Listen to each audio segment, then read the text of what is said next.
What's happening? Today I'm going to start working on this thing again, but to get my motivation up, we're going to ditch that ugly front bumper and roll with that. See how it looks.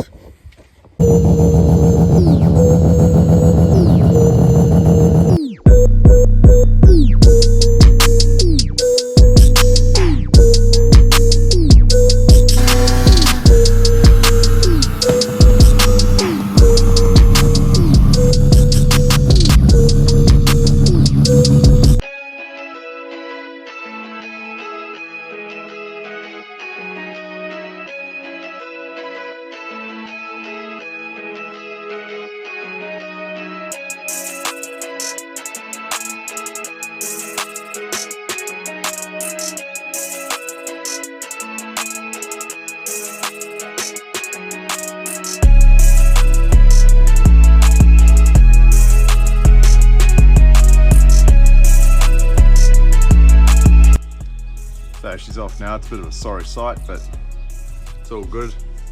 All this plastic here has just been mounted. I had a cable tied up. I don't know the storage of the rest of it. So for some reason this indicator here is stuck in there or silicon, I don't know. Don't know what the previous owner has done. I'll get that out, then start to fit that one. That one will look heaps better. All right.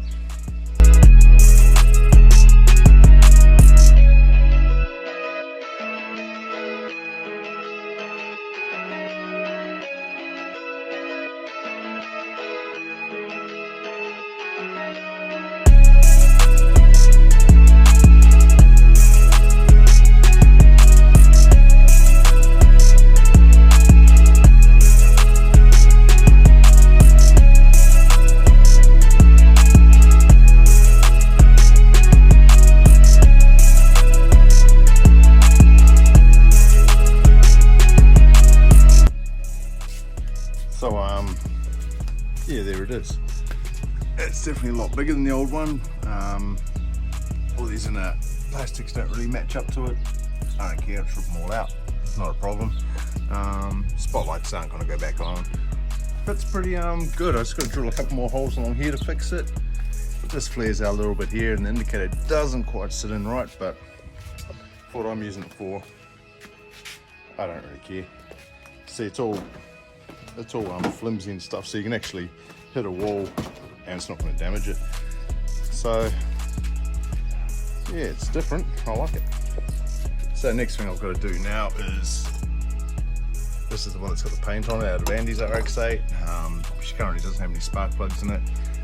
I will sort all that out, and then I'm umming and ahhing about ripping this engine. Obviously I'm not going to do it today, but it's probably a little bit too early to pull it, but I don't use the car, it just sits here, so I'm getting a bit bored.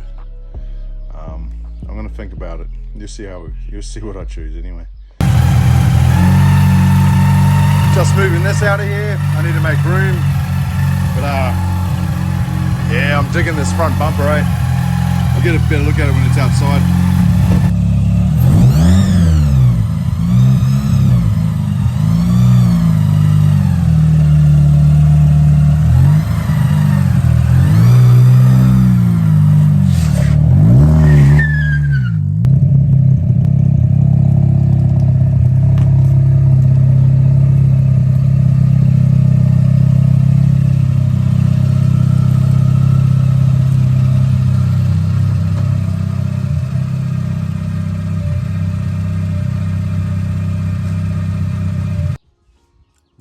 I really like the look of this.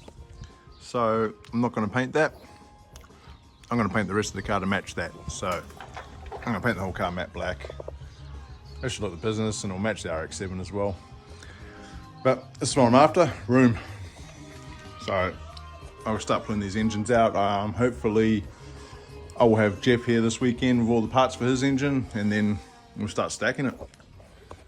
So I did want to pull that engine out of that one there. You can't really see it, frickin' sunlight, but it makes no sense to do it at the moment without that one going and just moving the car in and out of here will be a joke. I mean, I can't build the engine for a couple months anyway. Money. So what I'm going to do is actually have these irons here. They're out of a deal I got, and I'm going to start porting these ones and just take the ones out of that one, use these ones. The only problem is this is an automatic block. I don't know. I haven't searched it yet. I just want to know if the rear iron is usable. I can't see why not. Or do I just port the rear iron off that one? But we'll do this one anyway. My template is only a half bridge for a 4-port, but on this one here, you can actually use that port here, I believe. So this is off a 6-port, so I'm just going to use that port on the center iron and see how we go. Fun times. So I've just done the first cut on this one. It's come up pretty good. I'm pretty happy with it. Still needs to be sanded up and whatnot. But yeah, there it is there. And the exhaust port's been done too. This has all been cleared out of the carbon. No, it's good. I'll tackle this one later on. Can't be bothered today now, but nah, it's a good start. I'm happy with that. Should turn out nice. Honestly can't believe it. Done this side with the center iron, started doing the back here, and Dremel died. So I'm gonna jump on Marketplace now and try and score me another one. Bloody piece of shit. Got nothing. Dumb. So as I've said earlier, this is the rear iron out of these irons here, and it's for an automatic. And this is just a 6-port manual one that I have. Just comparing them now. There are a few differences, like this one here is the cover plate for the flywheel inspection plate. This one obviously doesn't have one, but more importantly is this bolt here, and this one down here is for your starter motor, where this one here doesn't have this top bolt. I don't know why. I've never actually looked at an automatic gearbox on one of these before, but I don't know if I can actually use this one. If anyone else knows, please let me know.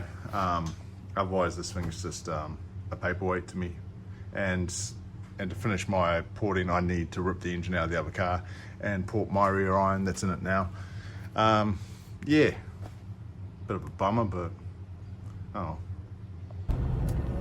So I managed to find another Dremel, just gonna go pick it up now, and then I'll finish off that porting tonight. And yeah, sweet. All right, just got home. Time to check this bad boy out.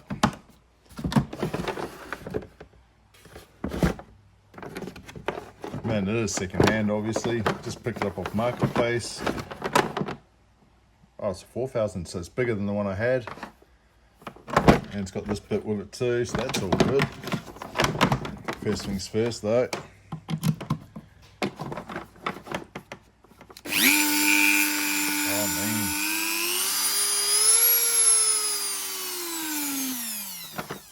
Sweet as. All right, I'll get back into that.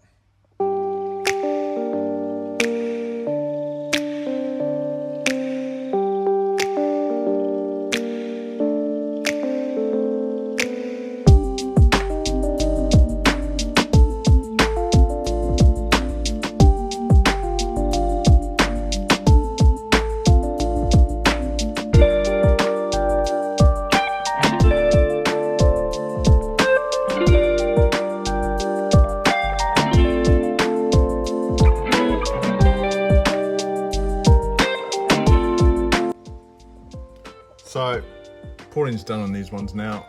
This is center iron's done both sides, the front iron, and yeah, this back one. I'm still gonna look into this and see what I can do with it. But no, I'm pretty happy with that. That new Dremel worked out pretty sweet. I'll still get the old one fixed. Better to have two than one. And yeah, we'll go from there. So with that part of the engine porting done, I'm kind of committed to doing this now. Now I'm going to cop a lot of flack about how Bridgeport Renaissance engines don't make any power or they're just a waste of time. Hey, I believe you. I reckon it's a waste of time as well, but shit, it's what I've got, and it's not going to cost me much, you know, at the end of the day. It will be quite interesting to see how this does pan out. In about 3 weeks' time, I will be building a half cage for the car. I'll put side intrusions and whatnot in it and all the rest, and then I'm going to look at building a manifold for a turbo, and then probably after the reunion I'll rip the engine out and start getting amongst that. This car shouldn't cost me a lot of money. I think the big ticket item will be an ECU to run it, but besides that, everything's going to be cheap and nasty. I'm going to fabricate it all myself, so the cost should be way down. A lot of people are going to say also, like, why wouldn't I do it to a decent car? Well, the fact is I can't afford a decent car, and as I said, it's what I've got. I think I said it on another video, I don't want to skid that car, so why not do it to that one? It's just sitting there doing nothing, so might as well have some fun with it. Cheers.